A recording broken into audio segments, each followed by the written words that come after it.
Seperti yang Anda semua sudah tahu, petir dihasilkan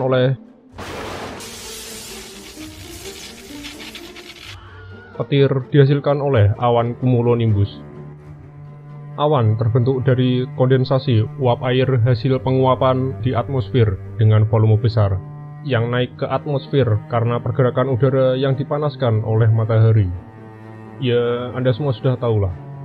Dan salah satu jenis awan yang bisa terbentuk adalah awan cumulonimbus, awan yang menyebabkan hujan, gitu kan? Pada awan cumulonimbus ini, uap air yang terkondensasi bisa berubah menjadi butiran es, dan butiran es ini bisa berubah menjadi butiran salju, yang akhirnya akan turun menjadi tetesan air.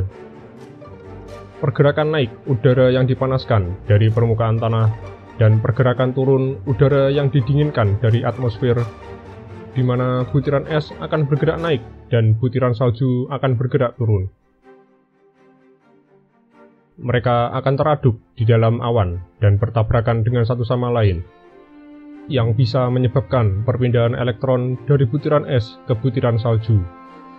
Seperti saat kita menggesekkan penggaris plastik ke rambut kita, namun dalam skala dan volume yang jauh lebih besar. Karena mendapatkan elektron, butiran salju ini akan menjadi bermuatan negatif, dan karena kehilangan elektron, butiran es akan menjadi bermuatan positif. Dan butiran salju akan cenderung berada di bagian tengah awan, dan butiran es akan cenderung berada di bagian atas awan. Ya, kurang lebih seperti ini perbedaan muatan pada keseluruhan awan. Dan seperti yang Anda semua sudah tahu, muatan yang berbeda akan menarik lawannya. Dan tentu saja, muatan negatif pada awan akan menarik muatan positif pada area permukaan tanah. Jika perbedaan potensial pada awan lebih besar dibandingkan permukaan tanah, maka muatan negatif pada awan ini bisa mengionisasi udara di bawahnya, sehingga muatan negatif bisa lebih mudah bergerak. Dan muatan positif pada permukaan tanah juga akan menyambut muatan negatif yang datang. Dan ketika mereka bertemu, maka seluruh muatan negatif akan tersalurkan ke permukaan tanah. Dan proses ini bisa disebut dengan, ya, Anda semua sudah tahulah. Muatan positif pada permukaan tanah juga bisa tersalurkan ke awan lewat jalur udara yang terionisasi tadi, dan biasanya akan membuat petir terlihat berkedip. Proses perpindahan elektron tadi bisa terus terjadi selama pergerakan udara masih ada, jadi selama durasi hujan, gitu kan?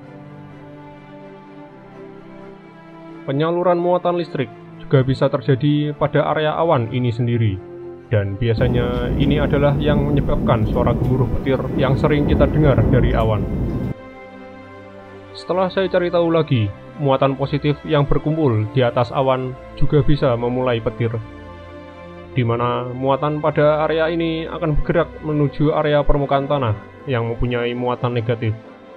Dan ketika mereka bertemu, maka muatan negatif pada permukaan tanah akan tersalurkan ke awan. Petir jenis ini bisa disebut dengan petir positif dari awan ke tanah. Yang sudah saya sebutkan tadi adalah petir negatif dari awan ke tanah. Dan petir positif ini lebih berbahaya daripada petir negatif, karena jarak udara yang harus diionisasi lebih jauh, sehingga suhu yang dihasilkan jauh lebih tinggi.